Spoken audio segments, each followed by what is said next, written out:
మొదలుని 2, 3, 4 పాదాలు హస్త, చిత్త 1, 2 పాదాలు కలిసి కన్యారాశి అవుతుంది. ఈ రాశి వాళ్ళకి గురుగ్రహం 10వ ఇంట సామాన్యంగా ఉంటుంది.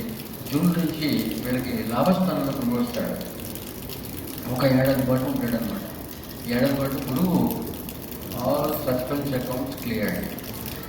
ఏవైతే పెండింగ్ ఉంటాయో అవన్నీ కూడా లాభంలో ఉన్నప్పుడు గురువు చక్కగా వాటిని పూర్తి చేసి మనకి లాభకరంగా చూస్తాడనమాట. అందువల్ల ఈ కన్యారాశి వాళ్ళకి గురువు లాభంలో ఉన్నప్పుడు మేలు జరుగుతుంది. తర్వాత ఈ కేతువు కూడా 11వ ఇంట ఉంటాడు డిసెంబర్ నుంచి. కేతువు గురువు రెండు కూడా అక్కడ కన్యారాశి వాళ్ళకి లాభస్థానంలో ఉంటారు. చాలా మంచిది. ఈ రాశి వాళ్ళకి అన్ని విషయాల్లోనూ బాగా కలిసి వస్తుంది. ఈశ్వర ఆరాధన ఎక్కువగా చేసుకుంటూ ఉండాలి. శని సప్తమంలో ఉన్నాడు, అందువలన సుఖం తగ్గిపోతుంది, ఇప్పుడు ఎక్కువవుతుంది.